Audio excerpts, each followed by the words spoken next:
আসসালামু আলাইকুম। কেমন আছেন সবাই? আশা করছি সবাই ভালো আছেন। আমি আল্লাহর রহমতে অনেক ভালো আছি।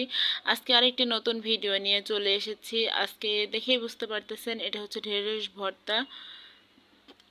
তো ঢেঁড়স ভর্তা কার কার খেতে ভালো লাগে আর হচ্ছে কার কার পছন্দ অবশ্যই জানাবেন।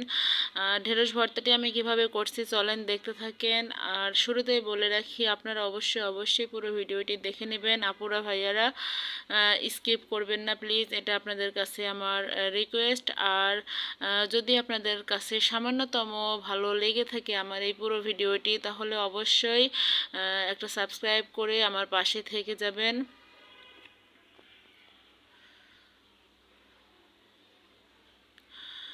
তো চলেন দেখতে থাকেন আমি কিভাবে ভর্তাটি করি।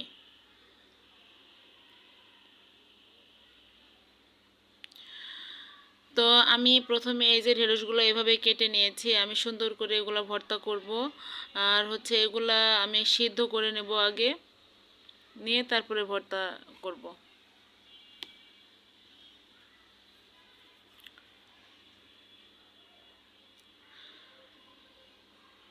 আমি ছোট ছোট করে কেটে নিয়েছি, আপনারা চাইলে আরও বড় করে কেটে নিতে পারেন, কোনো সমস্যা নেই। তো পানি আমি আগে থেকে গরম করে রেখেছিলাম, এর মধ্যে দিয়ে দিলাম ঢেঁড়সগুলা। একটু ছোট ছোট করে কাটলে আসলে ঢেঁড়স ভর্তাটা অত বেশি লম্বা লম্বা হয় না, যেহেতু একটা লালচে মতো হয়ে যায়, এই জন্য আমি একটু ছোট ছোট করে কেটে নিয়েছি। তো আপনারা যদি চান একটু বড় করে কাটবেন তো কাটতে পারেন, কোনো সমস্যা নাই। আমি এখানে এক্সট্রা লবণ দিব না, কারণ মরিচের গুঁড়াটা আমি আগেই করে নিয়েছি, এই জন্য মরিচের গুঁড়ার মধ্যে লবণ দেওয়া আছে একটু বেশি করে, সেই কারণে আমি হচ্ছে আগেই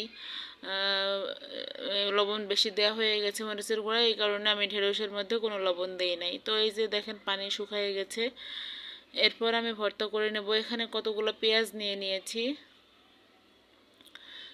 ওই যে আগে বললাম মরিচের গুঁড়া আমি আগেই করে রেখেছিলাম, তো এই যে এই মরিচের গুঁড়া দিয়ে দিচ্ছি।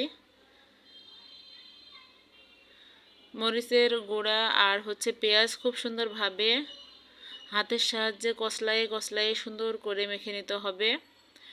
এরপর আমি একটু সরিষার তেল দিয়ে নিচ্ছি, এটা একদম খাঁটি সরিষার তেল, আমাদের এখানে সরিষা ভাঙাই, সেখান থেকে আমরা সরিষার তেলটা কিনে নেই।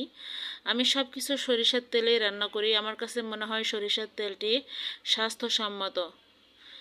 ডাক্তার জাহাঙ্গীর কবির স্যার উনিও বলেন যে সরিষার তেল ইউজ করতে, এজন্য আমি সব তরকারিতেই সরিষার তেল ব্যবহার করি। এমনকি পোলাও আমি সরিষার তেলে রান্না করি, কোনো টেস্টের কোনো সমস্যা হয় না, আপনারা একদিন করে দেখবেন বিশ্বাস না হলে। তো এই যে সেদ্ধ করা ঢেঁড়সগুলো এবার আমি দিয়ে দিচ্ছি।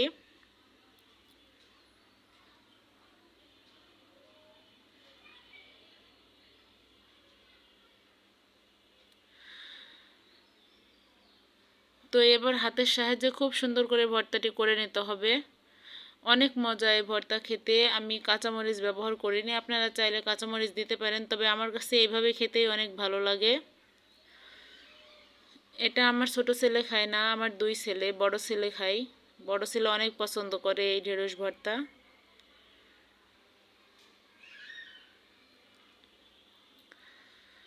তো আস্তে আস্তে আমি প্রত্যেকটা ঢেঁড়স এইভাবে সুন্দর করে গলিয়ে নিচ্ছি। অলরেডি আমার ঢেঁড়স ভর্তা হয়ে গেছে দেখেন।